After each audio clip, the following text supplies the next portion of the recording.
সরকারি চাকরিতে কোটা ইস্যু নিয়ে শিক্ষার্থীদের প্রস্তাবনা সংগ্রহ, বিভিন্ন তথ্য উপাত্ত সংবলিত লিফলেট বিতরণ, উন্মুক্ত আলাপন, যৌক্তিক উপায় গ্রহণ এবং জনদুর্ভোগ সৃষ্টি হয় এমন কর্মসূচি পরিহার করার জন্য পলিসি অ্যাডভোকেসি ও ডোর টু ডোর ক্যাম্পেইন চালু করেছে ছাত্রলীগ। বাংলাদেশ ছাত্রলীগ সরকারি চাকরিতে কোটা ইস্যু নিয়ে শিক্ষার্থীদের প্রস্তাবনা সংগ্রহ,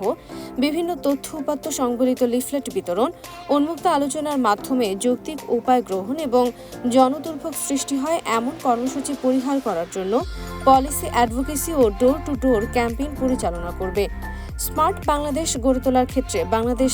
ছাত্রলীগ পরিচালিত এই পলিসি অ্যাডভোকেসি ও ডোর টু ডোর ক্যাম্পেইন তারুণ্যের মধ্যে রাষ্ট্রীয় পর্যায়ে নীতি প্রণয়ন, অন্তর্ভুক্তিমূলক সমতাধর্মী সমাজ প্রতিষ্ঠা, গঠনমূলক সিদ্ধান্ত গ্রহণ এবং পলিসি অ্যাডভোকেসির অভিজ্ঞতা, সক্ষমতা ও দক্ষতা বৃদ্ধি করবে বলে বিজ্ঞপ্তিতে উল্লেখ করা হয়। এছাড়াও এতে বলা হয়, শনিবার হতে শুরু হওয়া বাংলাদেশ ছাত্রলীগের এই পলিসি অ্যাডভোকেসি ও ডোর টু ডোর ক্যাম্পেইনে দেশের বিভিন্ন শিক্ষা প্রতিষ্ঠানে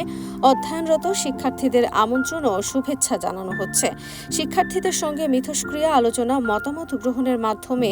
বিদ্যমান পরিস্থিতির একটি গ্রহণযোগ্য সুরাহা, যৌক্তিক সমাধান, জনদুর্ভোগ এড়ানো এবং শিক্ষা প্রতিষ্ঠানের একাডেমিক পরিবেশের সুরক্ষা নিশ্চিত করতে বাংলাদেশ ছাত্রলীগ সংকল্পবদ্ধ। উদ্ভূত পরিস্থিতির যৌক্তিক ও ইতিবাচক সমাধানের লক্ষ্যে শিক্ষার্থী বন্ধুদের